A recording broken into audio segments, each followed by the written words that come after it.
皆さんこんにちは。一つのプラモデルを3つの動画に分け、完成までを収録しているプラモの時間。いつもご覧いただきありがとうございます。今回の動画は長谷川ギャラン GTO の完成までをお届けいたします。早速まずはクリア塗装から。クリア塗装工程に関しては全部で3回の工程。使用しているエアブラシはタミヤのスプレーワーク HG エアブラシワイドを使用。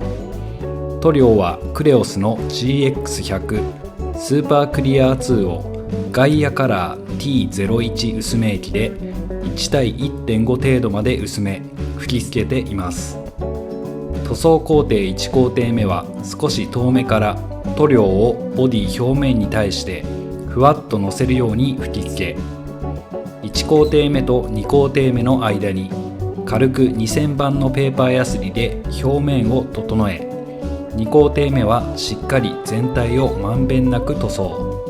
3工程目は仕上げで各部塗料が垂れる寸前を目安に吹き付けていきます。万が一垂れてしまった場合は最悪塗装を落としやり直したり、リカバーに時間を取られるなど悲惨なことになりますので、慎重に塗装を行っていきます。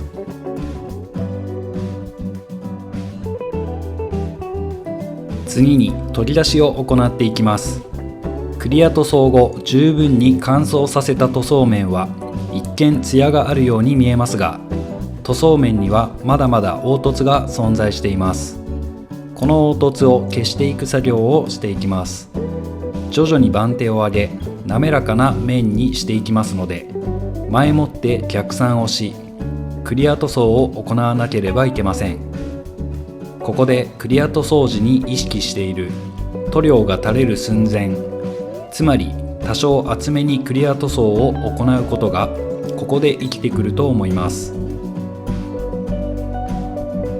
取り出し工程としては2回の工程。まずはペーパーヤスリ2000番で水取りをし、次にラプロスの研磨クロス6000番8000番と番手を上げ水取りをしていきます。個人的な鏡面の目安としては反射する景色が歪まない程度と考えているので、研いでは拭き取り確認を繰り返し表面を滑らかにしていきます。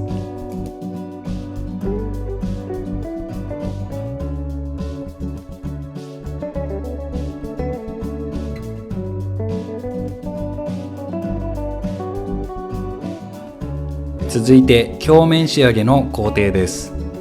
鏡面仕上げの工程としては3つの工程となります。ドレメルというメーカーのミニルーターに筋彫り銅のバフを取り付け作業を行っていきます。1工程目はタミヤコンパウンドの粗めで1周、パーツ表面の層を軽く剥がす、または一皮剥くといった感覚で研磨していきます。あまり研磨しすぎても粗めのコンパウンドでは傷を消すことはできずピカピカにはなりません。ですのであくまでも軽く1周といった感じで作業を行っていきます。2工程目はタミヤの再目で1周、3工程目はタミヤの仕上げ目で傷がなくなるまでを目安に研磨していきます。この3工程目の段階で下地が出ると本当に最悪なので、基本的には各1周、最終的に仕上げ目で傷をしっかり消すことができれば OK を目標に行います。最後の仕上げの際、長谷川のセラミックコンパウンドとタミヤのモデリングワックスを使用し、ツルピカにし完成としています。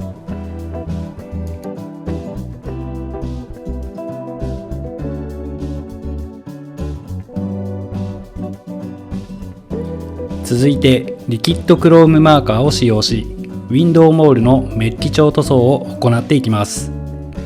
今回はサイドのウィンドウモールはブラック指定ですので、マスキングをしエアブラシで塗装といきたいところですが、マスキング時にデカールを持っていかれたので筆塗りに切り替え塗装を行います。旧車特有のメッキモール塗装の手順としては、まず筋彫りの段階でウィンドウモールの外側に筋をしっかり入れ込みます。ボディ塗装、クリア塗装と進行したら、ウィンドウモール外側に対し、タミヤの墨入れ塗料で墨入れを行います。はみ出た部分はエナメル溶剤で拭き取り、次にリキッドクロームマーカーでモール部分に対し塗装を行っていきます。できるだけ墨入れをした部分に塗料がにじまないよう注意しながら塗装をしていきます。最後にウィンドウモール内側にはリアルタッチマーカーの腹部分で塗装をし、ゴムパッキンを再現。これで旧車特有のメッキウィンドウモールの塗装が完了です。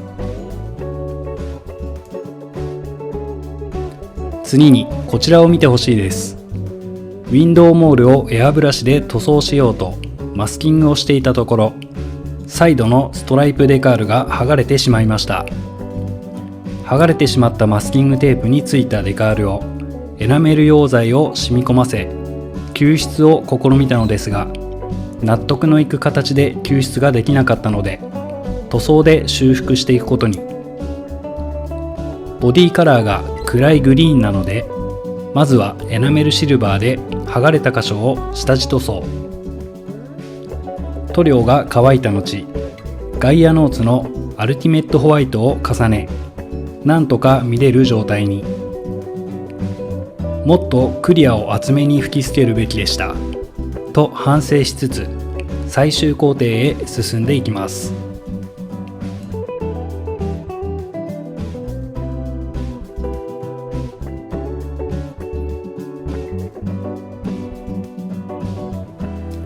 続いて最終工程です。細かい外装パーツを取り付け、いよいよ完成へと向かう過程。一番時間をかけるべき箇所となりますので、慎重に魂を込めて作業開始。まずは塗装から。クリアパーツに対し、ゴムパッキンの再現としてガンダムマーカーの腹部分を利用し、パーツの縁取りをしていきます。テールやウインカーなどは裏面からエナメルシルバーを塗装し、透けを防止。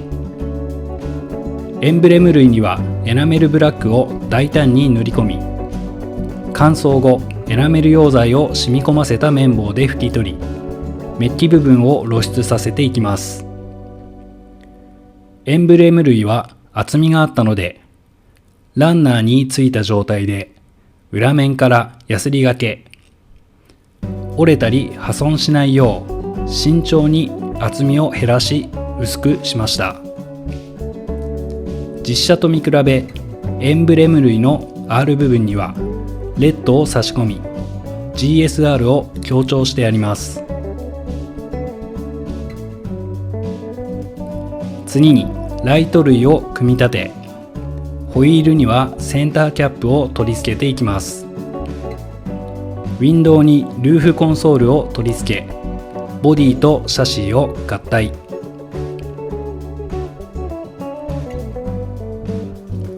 あとは細かいパーツを取り付けていくだけの状態に。ここからは神経をすり減らす箇所ですので、例えば一つのパーツを取り付けたら角度はどうだとか、高さは大丈夫とか、遠目から確認するなどし、全体のバランスを見ながら組み立てていきます。ドアノブやフロントマスク、バンパーにワイパー、ホイールを取り付け、エンブレムやサイドモールなどのメッキパーツを取り付け、最後にフェンダーミラーを接着し、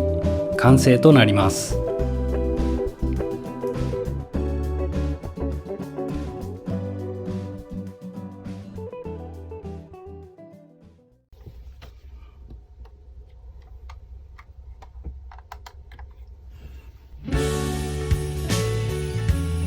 このギャラン GTO は今まで実車をこの目で見たことはありませんが、こうして完成されたキットを見ると、特徴的なボディラインやダックテールにエアダムスカート、ストライプなどがとてもスタイリッシュでかっこよく、当時の若い方やカーファンに絶大な人気を誇っていた理由が分かった気がします。当時のライバルである初代セリカとともにパシャリ、